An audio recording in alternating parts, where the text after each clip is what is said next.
Hey guys, we are back for the semi-final allocation draw and I am joined by Dominic and Millie. Hey guys, how are you doing? Doing good, yeah. Good, yep.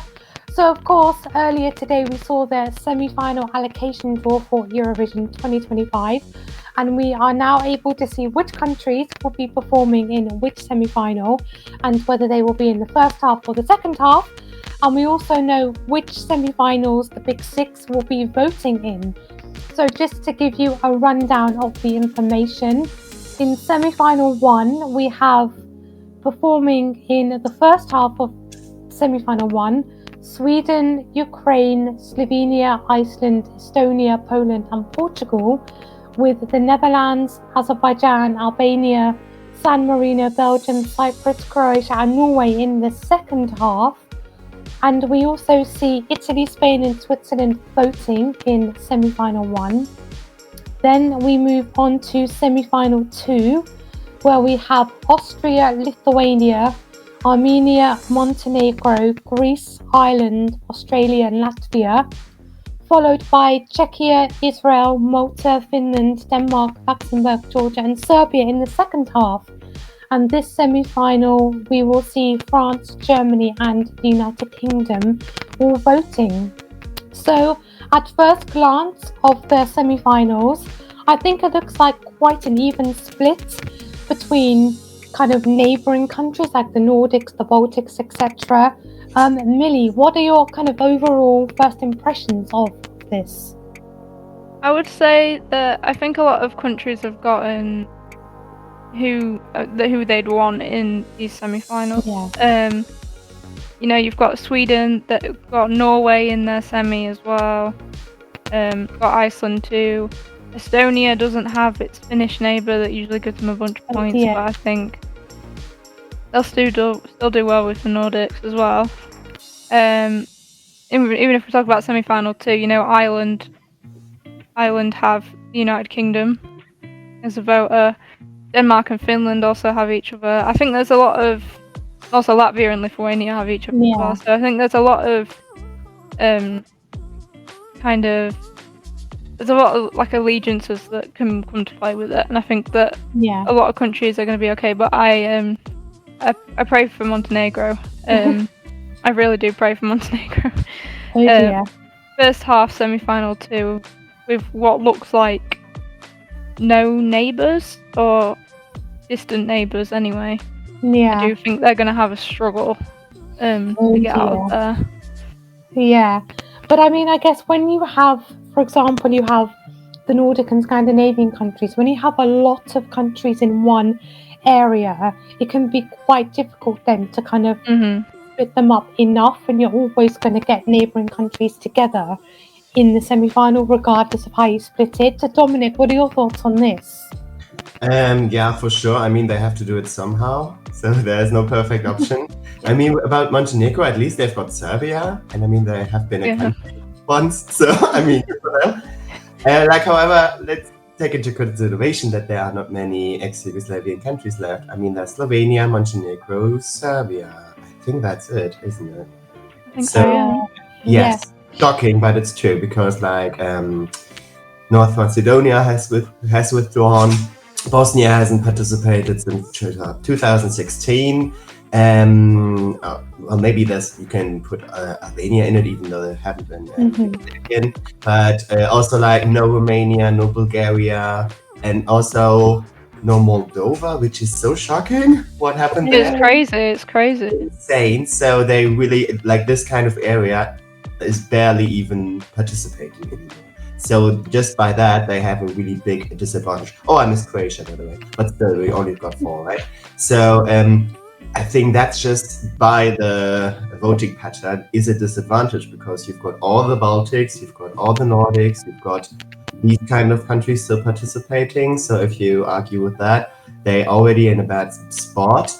However, I think last time they did quite well in terms of qualification, haven't they? So Croatia qualified, easy. Yeah. Serbia qualified, and Slovenia, I think, qualified as well, haven't they?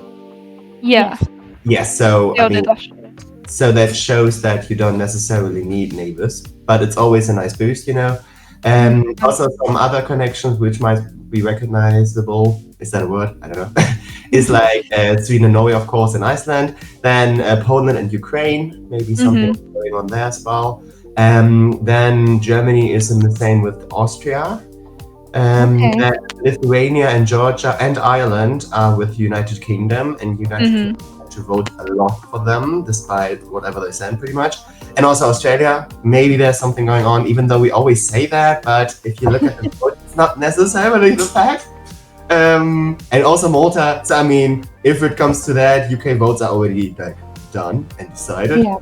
Luckily, it's not that heavily. Then we don't have Cyprus and Greece together in a semi-final. Yeah, I was going to mention that. That's a big thing for them. You have San Marino in Italy, but that is like only one-sided, I think. San Marino Italy way around, just placed based on the size. You also have Belgium and Netherlands together. I mean, that's something. Luxembourg is not in them. However, Luxembourg has got France, so maybe that's a connection as well. I really hope that Luxembourg is going to qualify again, because always countries which come back, especially after that big that big of a time, like 30 years or something, they need to have some kind of success. Otherwise, they get like disappointed and then tend to withdraw again. Like an example is Monaco, for example. So we really don't want this Monaco situation. And I'm very happy that they qualified last year, deservedly, if you ask me. The fighter was amazing, loved it. So this is like kind of the first. Oh, and Latvia and Lithuania is also together. So just on the first side, these are the connections I would see. Yeah. I mean, I guess based on that, you could change the slogan to United by Borders or United by Neighbours even. But touching on the point that Millie made earlier on about Montenegro not really having anybody in their semi-final to vote for them, which countries would you say maybe are the most disadvantaged and the most advantaged by the semi-final allocation draw? Because obviously we have Montenegro with very few neighbours. Are there any other countries that kind of scream out to you, we're screwed, basically? I think they're quite evenly split. I mean, because of the pots, they're decently evenly split. Montenegro it really stuck out to me when I saw it got drawn first half as well. Yeah. Because if they get that death spot, I'm a bit worried for them. Like, if they get that second position, I'm a little bit worried. Or if they're surrounded by big, loud songs, like obviously we don't know. We don't know what a lot of countries are bringing yet. Exactly. I was also going to mention Netherlands, Claude. He's apparently sings in a lot, in French language a lot. Yeah. So that'll do good for him with Belgium. And Switzerland as well. Yeah, I think so too. But I'm just trying to think who's really, really disadvantaged. I mean, Portugal or Spain, I guess, so they're not really. Yeah. I'd say, Cyprus, I guess, is kind of disadvantaged because they don't have Greece. Yeah. But I don't really know who else would typically vote for Cyprus. Maybe Australia, because quite often their acts are Australian. They don't have Australia. Exactly. So, yeah, I think you make a good point. Montenegro and Cyprus, I think, some of the most disadvantaged. But what do you think, Dominic? I would argue Estonia, because the biggest neighbors, like Finland especially, they always get 12 or 10. And Lithuania and Latvia are not there. We don't have like the big Russia anymore, so that always like was a connection. So that's gone. So I don't know. It doesn't look that good if you ask. And maybe you could also say that about Latvia, because next to Lithuania, there's not much going on in terms of neighbors, I would say. Because like this diaspora voting only applies usually to Lithuania from the United Kingdom, but not for Latvia. So I would say these two might struggle, and always Malta because of the size. We had that topic as well. Remember, it's still 100% televote. So Malta really needs to bring it, like Destiny, or they're out. That's just my statement.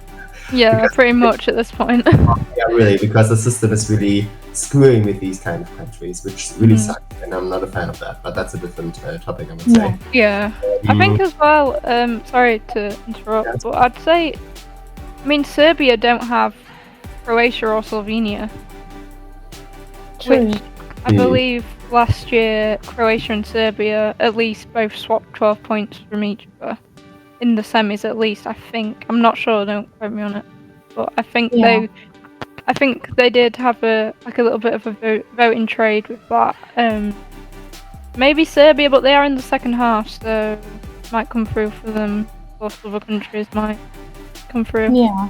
I think it's really hard to say right now about the running order because we just don't know enough songs or artists.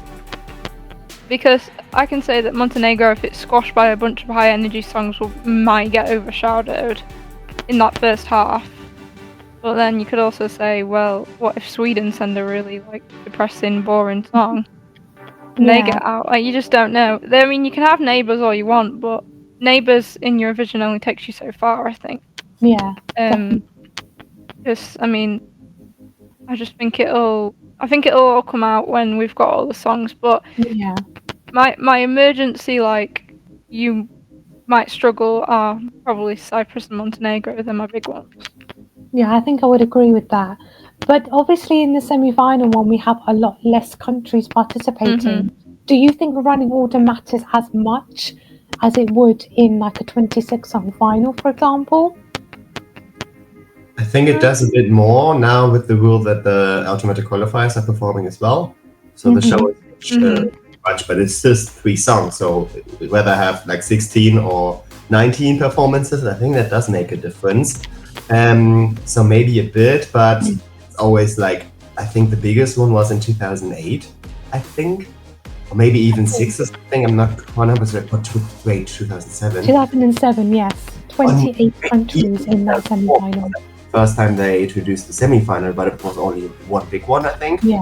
I think after that they had 2 different ones, and then the show was pretty much 30 songs or something. It was crazy. Yeah. So, of course, in comparison to that, it's nothing, but still, it's quite a lot, I would say.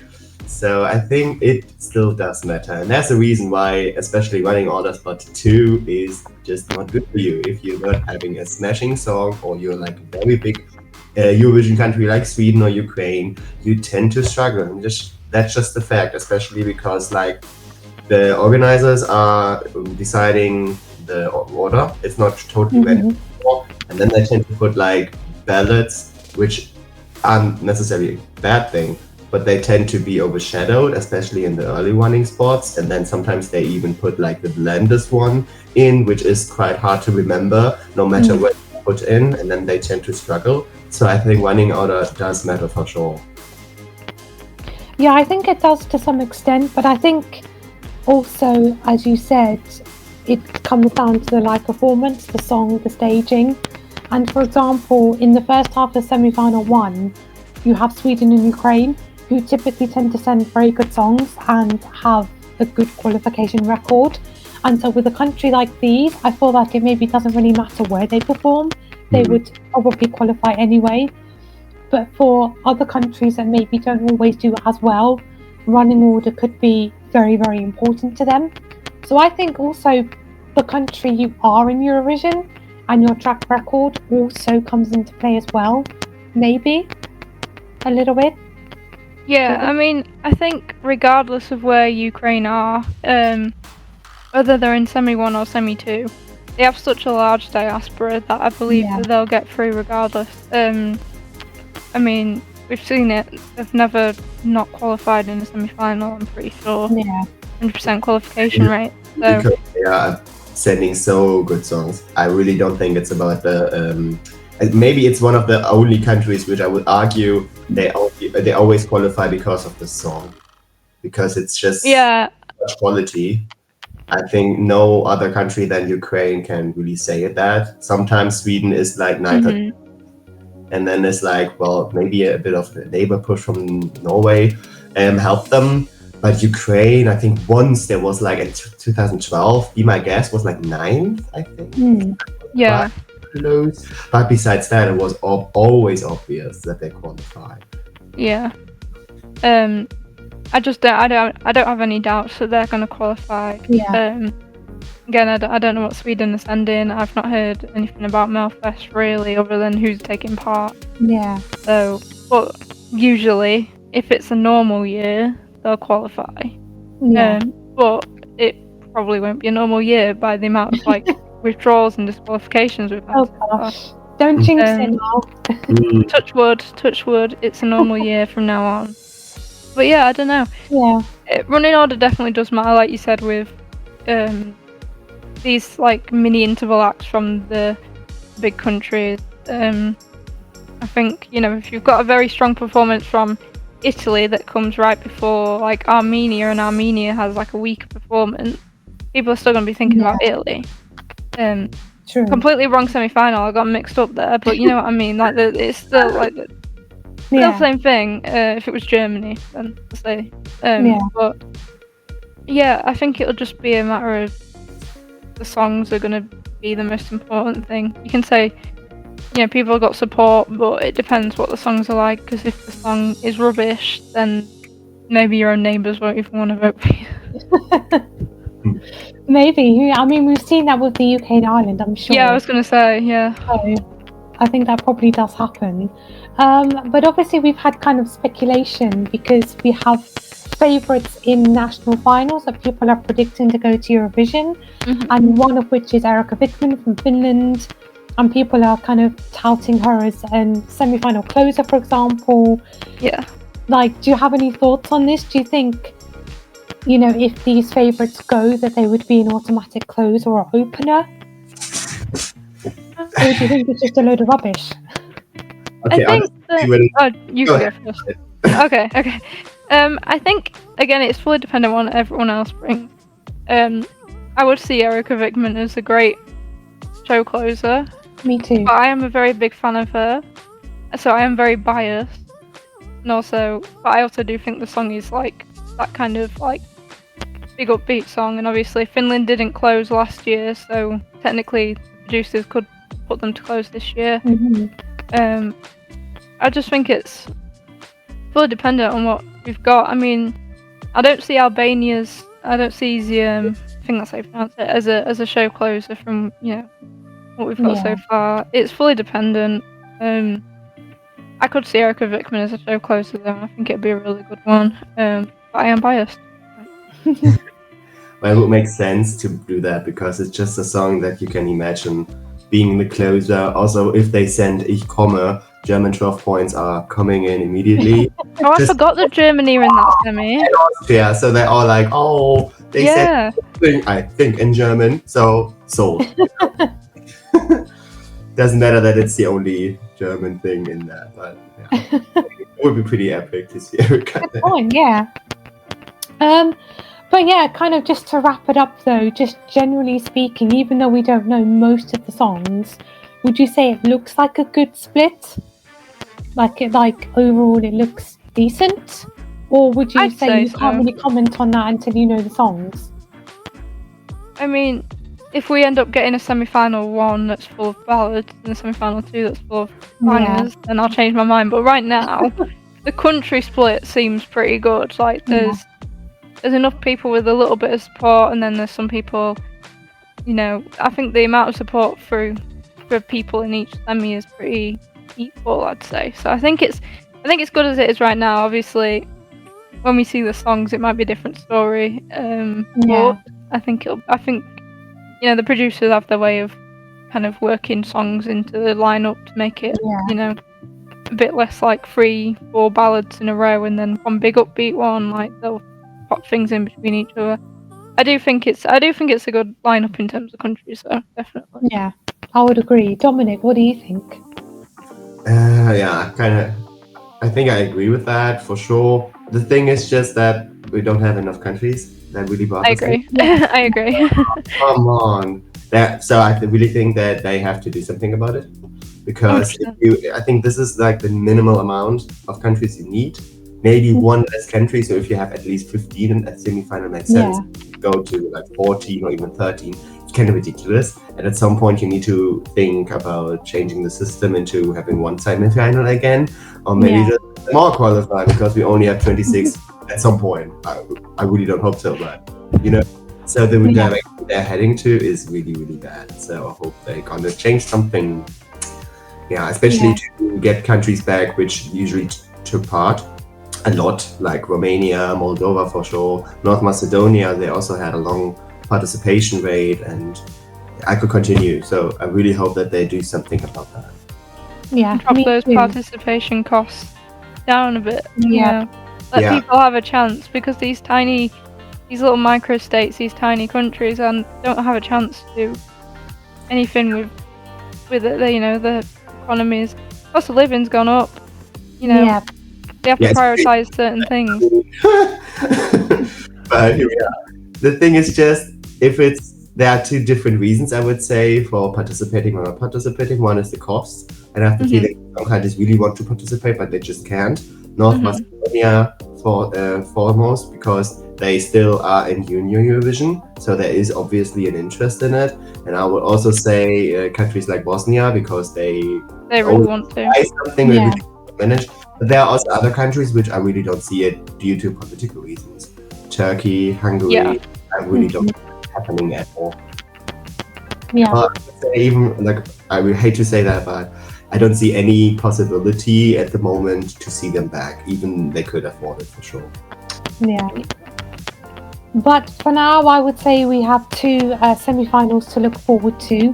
Hopefully good, positive semi-finals to look forward to for this year's Eurovision. So guys, that's the end of the video. That's what we think of the semi-final allocation draw. It's our thoughts, our opinions, and our random facts for you, but let us know what you guys think of the allocation draw. You can drop a comment down below, let us know your thoughts, and also if you are new here, don't forget to subscribe to us and stay tuned for more videos coming your way. But until then, bye.